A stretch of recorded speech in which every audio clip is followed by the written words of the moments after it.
This is Reality Dispatch, written by Jim Mins.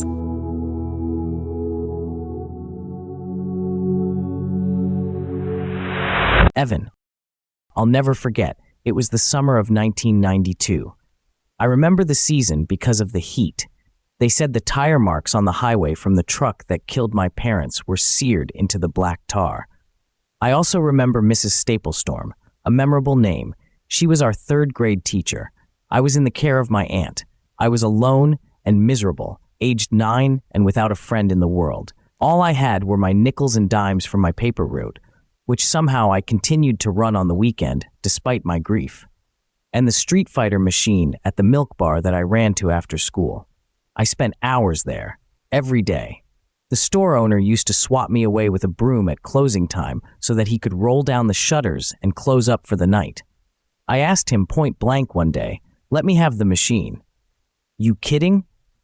I make more off that thing from you every day. Why would I let that go?" he said with a laugh. So that was my life. Wake up to soggy Weet Bix, daydream in class for 6 hours and race to the milk bar, Street Fighter for 3 hours. Get home, get ignored, go to sleep, wake up and do it again. But there is one thing I am not mentioning. I only bring it up now because history has a way of repeating itself. It seems the moments in life that you would otherwise think were inconsequential have a way of coming back and making themselves profound years after the fact. There were 3 of them. The Stooges. There was Giuseppe Icito, who everyone called Joe, Adam Pringle, and Derek Smith. They were the class clowns, the school jocks, the athletes, whatever you wanted to call them. They were it. They held all the cards. They decided who was cool and who was not. They had made it clear to the class and all others in the 3rd grade exactly what camp we were to be divided into. If you were funny, you were with them. If you attempted to be funny but couldn't land, like Joey Marcus, you were in the shit camp. If you had a zit on your face for longer than 3 days, welcome to the shit camp. They made it known in no uncertain terms where it was that I was allocated. I was not to be spoken to. I didn't mind. At least they weren't picking on me. Then one day, they shifted Andy Young to seemingly interesting status thanks to him inviting them to his 10th birthday party and decided I would make a prime target for their ongoing ridicule project. So this began in what was already my worst year on record. That's how I remembered it was the 3rd grade. They had taken the screws off the cubicle door and held it up on the frame with a wedged piece of paper. Don't ask me how they achieved this, because even to this day, I'm still not sure how the door was able to stand up like it did. It sort of held itself open on an angle. It was the closest cubicle to the exit of the boys' bathroom. It was recess, and we all were instructed to have a quick meal break as there would be an all-year game of handball taking place, and I had some skills I wanted to showcase. I don't know if I was targeted from the get-go, or I was the closest sucker to the assholes. Either way, they chose me. It was a frozen ice pop stick, raspberry flavor. They pulled my trouser pants back while my back was turned and inserted the ice block between my butt cheeks and closed the pants up, squishing cold ice against my backside, causing me to leap into the air in shock, pain, and then humiliation. The entire class had their eyes on me and their smiles were firmly planted. That's when I knew the attack was preordained. I was the intended target and the missile had landed. So I ran to the bathroom. The plan was to remove my shorts and my underwear and place the jocks in my pocket and then slip the shorts back on. Yeah, I would be without underwear, but at least I wouldn't be uncomfortable. The ice block had stained the jocks bright pink and they were soaking wet. The shorts seemed to be fine. As I mentioned, the door hinges were removed as I closed it. Although I put the lock into gear, the door itself wasn't on a frame. So when I stood in the cubicle without shorts or underwear on, then when the door itself was taken away, exposing me to an awaiting mass of children eager to point and laugh, well, you can guess where it went from there. So it's 43 years later, and as I said, I thought I could live my life in the belief that this incident was inconsequential, that I could forget it and just start afresh. I didn't tell my auntie. I didn't tell her boyfriend of the week. I made it through the 3rd, 4th, 5th, and 6th grades with nicknames plagued over me and a desire to never see these people ever again. I enrolled in high school on the outskirts of town. One good thing Sheila did for me.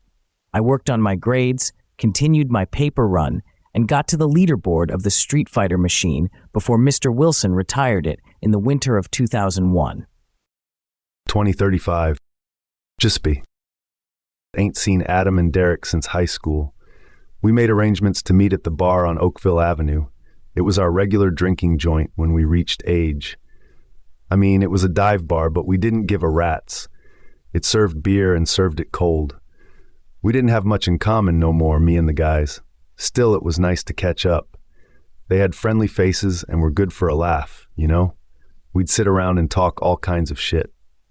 Like the time I put the glue stick in Mr. Skofalik's exhaust when he was a first-year teacher. I swear to God, we gave that prick so much shit, it's a wonder he even stayed being a teacher. Some of the students, after we left that were still in school, they came up to me years later and would say, Skofalik's become such a major asshole, and it's all because of you bastards. He now has a take-no-shit attitude. I got a laugh out of this. I liked knowing that we had such an impact. We always had that ability to command a situation, you know what I mean? Like in primary school, no one fucked with us. High school, we grew stronger. No one fucked with us. We couldn't replicate this into life on the outside. I got into plumbing and then construction. Adam became a building manager and Derek drove forklifts. We were blue-collar guys now. We had wives and we had rent repayments. I had a kid. I think Derek had one too, but he never saw it. We were adults now. The days of pushing people around were over, but it was good to catch up and have a laugh. You remember his little prick hanging out when we took the cubicle door off the hinges? Derek yelled. We all let out a roar of belly laughs. We were talking about that prick Andy Young. No, it was Evan Pearson, Derek says. Really? I thought Andy? No, definitely Evan, he reminded me. I remember because his parents died a few months earlier and we used to give him shit. This made us stop laughing. We were 3 drinks down, sober enough. I didn't know that. What you mean you didn't know that? You were the one that called him Oliver Pissed, Adam says, because his folks were dead. I said that? None of us were laughing now. I didn't remember saying that. Jesus, kids can be cruel, I said. We were now 8 drinks down and the night was young. It was 1 in the afternoon. We were day drinking. The following day was a public holiday. It was glorious. My vision was blurring slightly, but there was someone over by the bar, behind the counter. He wasn't looking at us, but I could see something in his face. I remembered him from somewhere. I couldn't tell where, and the next drink would blur him completely from my sight. Ah, well, it will come to me. Evan. I graduated from university with a master's in robotics and engineering. I combined this with a personal pursuit of organic molecular biology. I then pursued a medical degree. Then on the side, I invested in crypto early and managed to amass enough wealth to just be able to float. I managed to develop a non-invasive injection that can send microscopic robotic agents into the bloodstream and have them target cancerous cells and attack them, thereby negating the need for harsh chemotherapy treatments. It was still in its infancy, but I was eager to test run the procedure. So I started looking for test subjects to give the technology a try. But before I did that, I wanted to see how much of the technology could be used for tasks not associated with health maintenance. Like, I wanted to see if I could inject microscopic robots into someone and have them rip a person apart from the inside out. I followed Giuseppe, Adam, and Derek on Facebook and began monitoring their communications. I used outsourced hackers through my university connections to tap into their secure communications, and I watched and waited for them to arrange a get-together. Then, to be sure I had unrivaled access, I secured a position at the bar where they were to meet up 3 months prior so that I would be on shift when the reunion was to be arranged. I injected the microscopic bots into their beers, and I watched as they proceeded to become more and more intoxicated. I held my breath the entire afternoon that my agents would be receptive when I programmed them from my workstation at home. So I'm here. My shift has ended, and I'm sitting in front of my software, watching a live feed on 3 screens of the insides of my old childhood tormentors. I can see the undigested meals they had consumed, I can see that Giuseppe has an undiagnosed swelling in his liver. I'm staring down at my keyboard, which is awaiting my commands. I'm giving them another 5 minutes of freedom before I unleash hellfire on their insides. I do not envy the pain journey they are about to embark on. But as I sit here, about to administer justice, I wonder what the boy who was humiliated in front of the entire school without pants or underwear on would think if he had the knowledge that in 43 years, this action would be atoned for. Would he be happy? I know I am.